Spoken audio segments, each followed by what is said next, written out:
there's a very specific, a very unique kind of anxiety that hits you. It's about 8:30 in the morning. You're at the school gate. You somehow managed to get the shoes on the right feet, found the book bag. Oh, the book bag. Always missing? You're surrounded by other parents just, casually chatting about coffee. Yeah. But you aren't just dropping a child off. You're handing over a traumatized child to a system that, well, it demands silence and sitting still for 6 hours. And you were already dreading the phone ringing, let's be honest. Constantly. You're checking, it's on silent every 5 minutes, just waiting for that school number to pop up. It's tactical. For most parents, school is, I guess, free childcare. Yeah. For a foster care, the school run is a military operation. Welcome back to the deep dive. And today we are opening up what feels like the black box of the UK education system for looked after children.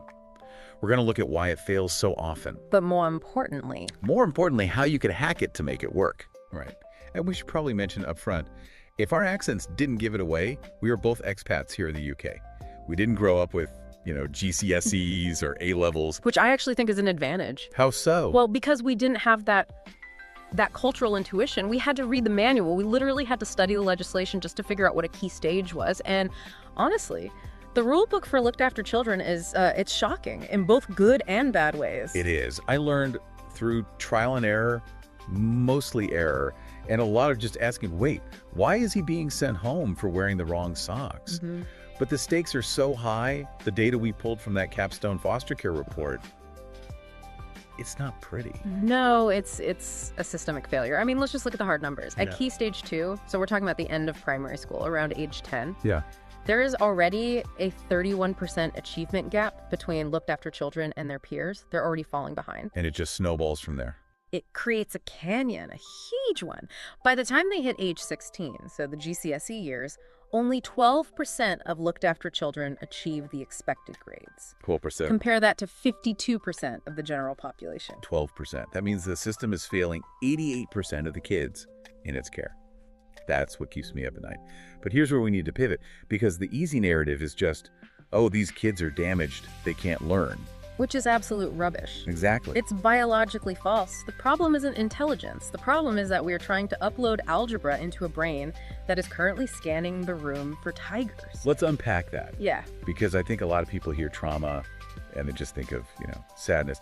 But the ISP fostering source material describes something much more active. Right. We have to talk about the amygdala. This is the brain's smoke alarm. Okay. In a neurotypical child, the smoke alarm goes off if there's a fire. In a child who's experienced neglect or abuse, the smoke alarm goes off if someone slams a door. Or a teacher raises their voice. Or if the bell rings too loudly. Okay, but let's play devil's advocate for a second. Every kid gets nervous. My biological kids get butterflies before a test. Why is this different? That's the million-dollar question. The difference is the physiological response. When a standard kid is nervous, their prefrontal cortex, the CEO of the brain, the logic part, is still online. Right. They can still hear the teacher say, take a deep breath. But for a trauma survivor? For a child in survival mode, the prefrontal cortex literally shuts down. It goes offline. Blood flow is diverted to the muscles for fight or flight. So when a teacher is standing over them saying, sit down and open your book, the child physically cannot process that. It's just noise. It's just a loud noise in a dangerous room. There was this one story in the source material from a carer that really, really illustrated this for me. It's an extreme example, but it just drives the point home. She had a child who came from a background of severe neglect. He lived in a situation where he had to huddle with dogs for warmth. Oh, I remember reading that. It's just heartbreaking. And when he got scared in the classroom, he wouldn't cry. He wouldn't run. He would dive under a desk and bark. He reverted to the only safety he ever knew. Exactly. So now, you put yourself in the shoes of a year 4 teacher with 30 other kids. You see a boy under a desk barking. Your first instinct is, that's bad behavior. it's disruptive. It's defiance. And the standard school policy is punishment.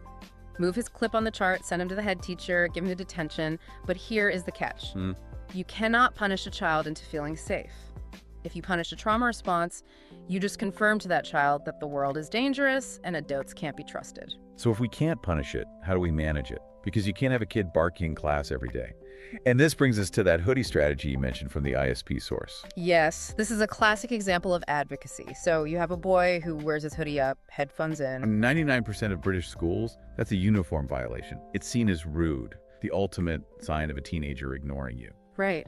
But for this kid, the hoodie was a safe cave. It blocked out the peripheral vision. The headphones blocked out the sensory overload. It allowed him to regulate himself. But you can't just go to a strict head teacher and say, hey, let him wear the hoodie. No, they'll just cite the policy manual at you until you're blue in the face. So what do?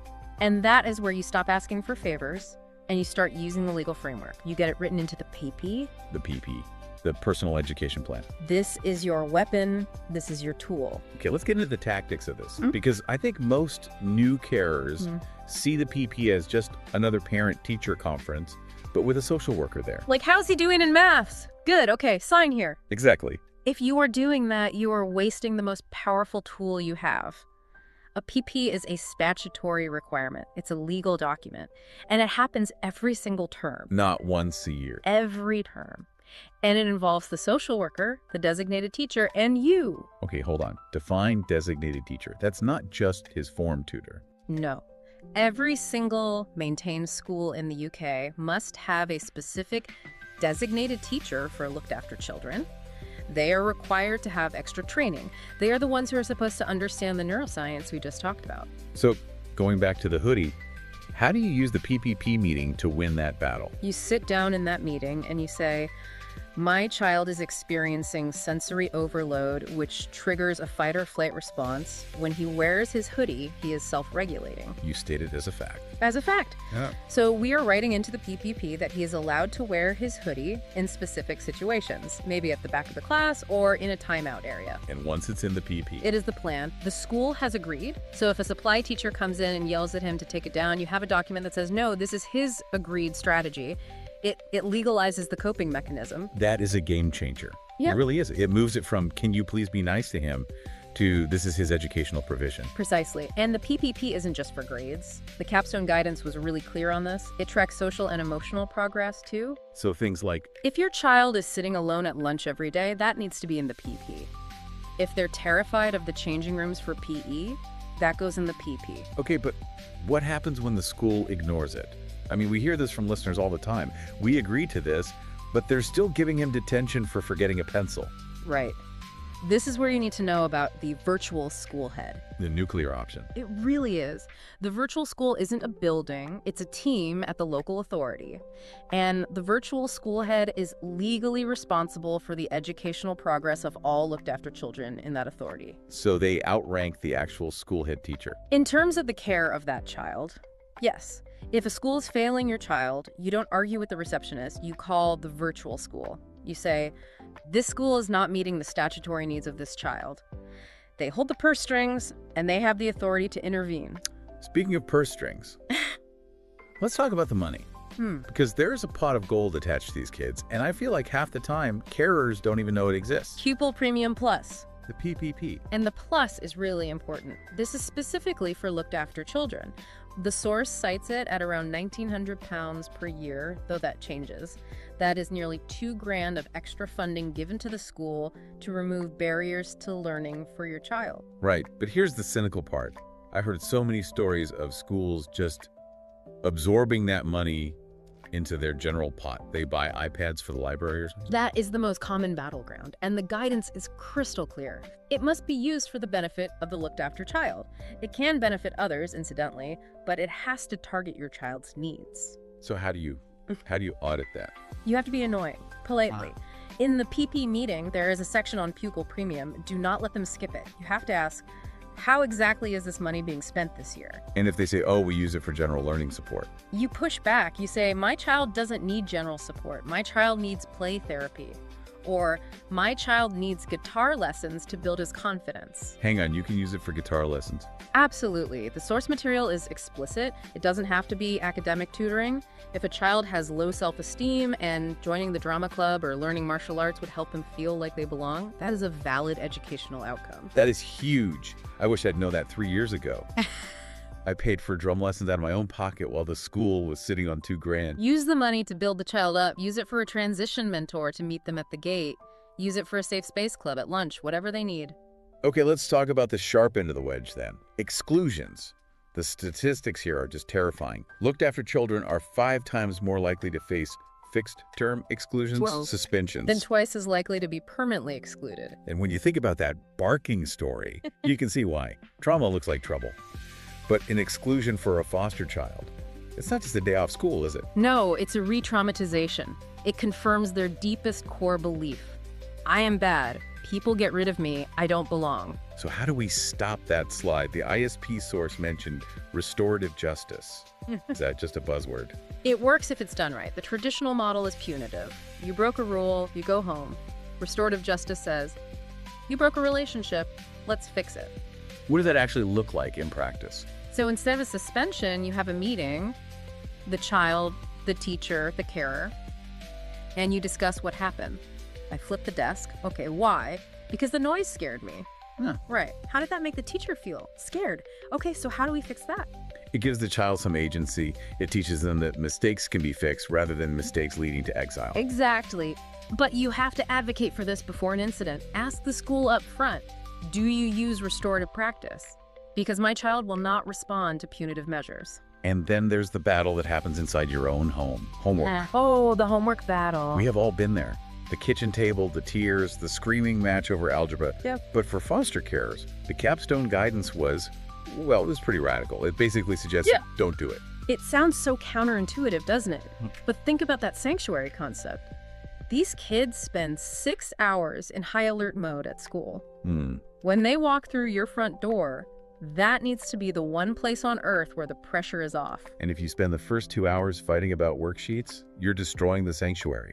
You are prioritizing a worksheet over your relationship. And the relationship is the only thing that will actually heal them. So what's the tactic? Do you just write a note saying he's not doing it? You can. Or you negotiate. Ask for a time box. Say, we will do 15 minutes of reading. That's it. Or ask for a homework club at school. Let school be the place for schoolwork. I love that. Keep home for safety. Scribe for them if you have to. But don't let a math sheet ruin the bond you're trying so hard to build. There is one last area we should cover, and it seems small, but it causes so much anxiety. The school gate. Yeah. The confidentiality minefield. You're standing there, you're a new face. Other parents are looking. Who's that guy? Where's their mom? And the kids are asking your foster child, is that your dad? And that creates this massive vulnerability. A child in care doesn't want to explain their legal status to a classmate while they're lining up. No. And the ISP advice here was really practical. It's all about the cover story. You have to agree on a script with the child before day one. You just ask them, what do you want to call me? It sounds so simple, but it gives them control. Maybe they want to call you mom or dad at the gate just to blend in. That doesn't mean they see you as their parent. It just means they don't want to stand out. Or maybe it's uncle, something. Or just your first name. And you agree on the narrative. If someone asks, just say you're staying with me for a while because your mom is poorly, whatever the child is comfortable with. It just protects them from the questions. Because, and we have to be real, bullying is a huge risk. And the insults can be so specific and cruel. Your family doesn't want you. You're a foster kid. And this is where that preemptive strike with a designated teacher is essential.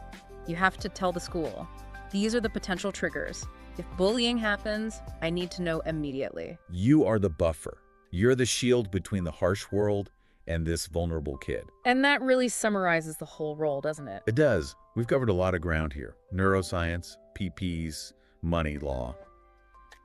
But if we boil it down for someone who has a meeting tomorrow, what is the core strategy? I think it's 3 things. The PEP is your contract. Get everything written down. The Pupil Premium is your fuel. Make sure it's being spent on your child's needs. And the virtual school is your backup. Don't be afraid to escalate. And I'm going to add the heart component to that. Yeah. We are obsessed with grades in this country. But for these kids, success, it might not look like a GCSE certificate. No, it might not. Success might be getting through a Tuesday without a meltdown. Success might be trusting a teacher enough to ask for help. Success might be feeling safe enough to finally take off that hoodie. If we can shift our definition of success from academic achievement to emotional safety, the learning will eventually follow. But you're right, safety has to come first. That's the takeaway. You're not just a taxi service for the school run. You're their advocate, their lawyer, and their sanctuary. We have put a link to a comprehensive beginner's guide PDF in the show notes, which breaks down all the acronyms and legal stuff even further. Definitely check that out. And, next time you're standing at those gates at 8:30, feeling that anxiety, just take a breath. You've got this. Thanks for listening.